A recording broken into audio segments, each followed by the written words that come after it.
Halo sahabat semuanya, selamat datang kembali di Satu Tingkat, tempat kita membedah dunia dari sudut pandang yang nggak biasa. Pernah terpikir, bagaimana mungkin ekonomi Amerika bisa lumpuh hanya karena penjualan obligasi negara oleh sekutu? Di video kali ini, kita bakal kupas tuntas kisah dramatis di balik penjualan obligasi senilai 390 miliar dolar itu, dan rencana tarif Trump yang bikin semua pihak gempar. Pertama-tama, mari kita selami, kenapa penjualan obligasi sebesar itu bisa jadi bom waktu bagi perekonomian Amerika. Bayangkan sekutu yang selama ini dipercaya sebagai penopang ekonomi, tiba-tiba memutuskan untuk mengeluarkan obligasi Treasury Amerika dalam jumlah besar. Dampaknya, harga obligasi ambruk, bunga naik, dan pemerintah Amerika terpaksa menaikkan suku bunga untuk menaklukkan kekacauan yang terjadi. Namun, cerita ini nggak berhenti sampai di situ. Langkah ini ternyata membuka mata banyak pihak tentang betapa rentannya ekonomi global kita. Bayangkan, selama puluhan tahun, Amerika bergantung pada investasi asing untuk menjaga kestabilan ekonomi. Tapi ketika sekutu mulai menjual habis obligasi tersebut, maka kerentanan itu pun langsung tersingkap. Ironis kan? Sebuah langkah yang awalnya dianggap sepele, akhirnya bisa menjatuhkan raksasa ekonomi dunia. Tak cuma itu, rencana tarif Trump pun ikut menambah bumbu bencana ekonomi. Di tengah ketegangan perdagangan global, Trump kembali menunjukkan jurus tarif gila dengan rencana mengenakan tarif yang jauh lebih tinggi untuk produk impor. Dengan ambisi memperketat perdagangan, Trump seolah ingin menghentak kembali posisi Amerika di panggung dunia. Tapi ironisnya, langkah ini justru berisiko memicu serangkaian efek domino. Tarif tinggi bikin harga-harga barang naik, konsumen jadi korban, dan bisnis dalam negeri pun terpuruk. Ngomongin soal efek domino, jangan lupakan drama di balik layar yang melibatkan perusahaan-perusahaan besar seperti Tesla.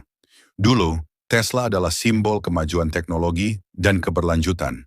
Tapi belakangan ini, citra mereka semakin ternoda karena sejumlah kebijakan kontroversial dan sikap CEO-nya yang kadang terkesan narsis. Di Jerman misalnya, survei nasional menunjukkan 94% orang enggak mau beli Tesla. Kenapa? Karena kepercayaan publik sudah hancur berkeping-keping, seolah Tesla telah kehilangan jati dirinya. Bukankah menarik ketika teknologi canggih tak mampu menyelamatkan reputasi sebuah merek? Lanjut ke babak selanjutnya, kita harus lihat bagaimana China memanfaatkan situasi ini. Dalam upaya mematahkan dominasi dolar Amerika dan memperkuat pengaruhnya di kancah ekonomi global, China memangkas ekspor dan mengurangi kepemilikan obligasi Treasury Amerika secara drastis. Langkah ini memaksa Amerika untuk menaikkan suku bunga, menambah beban ekonomi, dan memicu inflasi. Dampaknya, rantai pasokan global jadi kacau, harga barang elektronik dan kendaraan listrik melonjak tinggi, dan konsumen Amerika harus merogoh kocek lebih dalam. Bayangkan saja, iPhone yang biasanya terjangkau, tiba-tiba harganya jadi 2 kali lipat. Ini bukan hanya soal angka, tapi soal kehidupan sehari-hari yang tiba-tiba berubah drastis. Kita juga nggak bisa menutup mata terhadap reaksi para investor dan pasar keuangan yang langsung terkejut. Begitu berita penjualan obligasi dan kebijakan tarif ini merebak, pasar saham Amerika langsung terjun bebas. Investor internasional mulai meragukan keberlanjutan model ekonomi Amerika yang selama ini dianggap tak terkalahkan. Sementara itu, reaksi keras dari negara-negara sekutu pun menambah deretan pertanyaan kritis. Apakah Amerika benar-benar mampu bangkit dari krisis ini? Ataukah langkah-langkah yang diambil justru menggiring negeri Paman Sam ke jurang resesi yang lebih dalam? Di balik semua gejolak itu, terdapat juga drama pertempuran antara kebijakan nasional dan tekanan global. Amerika, yang dulu dianggap sebagai ratu ekonomi dunia, kini dihadapkan pada kenyataan pahit bahwa ketergantungannya terhadap investasi dan rantai pasokan asing telah menjadi bumerang. Ini seperti menembak diri sendiri. Di satu sisi, ada keinginan untuk melindungi kepentingan nasional melalui tarif tinggi dan kebijakan proteksionis. Di sisi lain, dunia semakin mengingatkan bahwa globalisasi telah menjadi tatanan yang tak terpisahkan.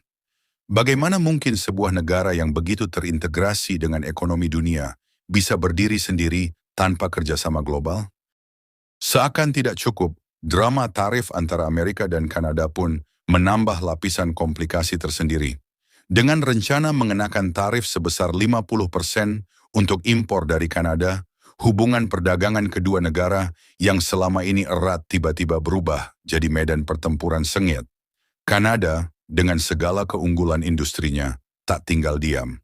Tindakan tegas dari pihak Ontario, yang bahkan mengancam memutus pasokan listrik ke Amerika, memperlihatkan betapa seriusnya konflik ini. Bayangkan, pasokan listrik yang selama ini menjadi nyawa bagi bisnis dan rumah tangga Amerika bisa tiba-tiba terhenti hanya karena perselisihan tarif.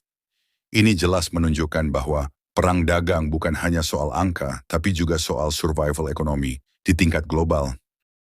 Apakah Amerika memiliki strategi jangka panjang untuk mengatasi goncangan ekonomi yang terjadi? Beberapa rencana seperti CHIPS Act yang mengalokasikan investasi miliaran dolar untuk memacu produksi dalam negeri mungkin terdengar menggoda, tapi kenyataannya membangun kembali rantai pasokan yang mandiri tidaklah semudah membalikan telapak tangan. Diperlukan waktu bertahun-tahun dan biaya yang tidak sedikit. Jadi, ketika setiap langkah proteksionis justru berisiko menimbulkan inflasi dan kerugian konsumen, maka bagaimana mungkin strategi tersebut bisa menyelamatkan ekonomi yang sudah terpojok? Kita juga harus mengakui, dalam era globalisasi ini, setiap keputusan ekonomi Amerika tak lepas dari pengaruh politik dalam negeri.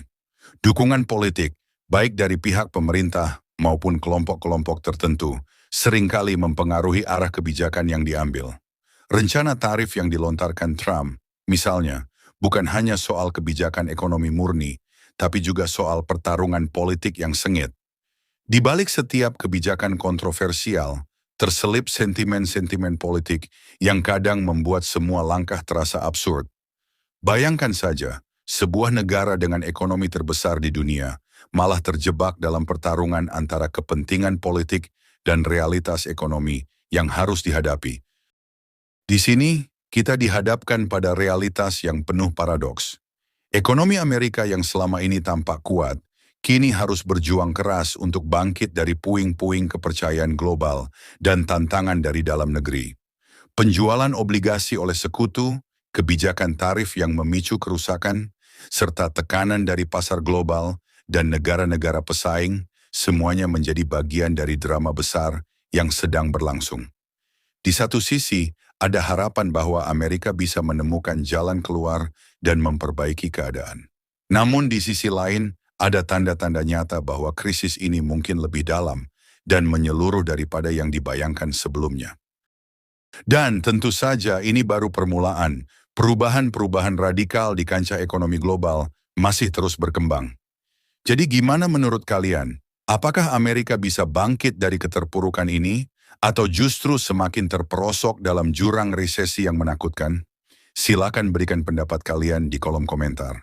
Jangan lupa like jika kalian menikmati video ini dan subscribe untuk mendapatkan info menarik seputar ekonomi, geopolitik, dan topik-topik seru lainnya yang bisa bikin otak kalian berpikir. Sampai jumpa di video berikutnya. Salam satu tingkat.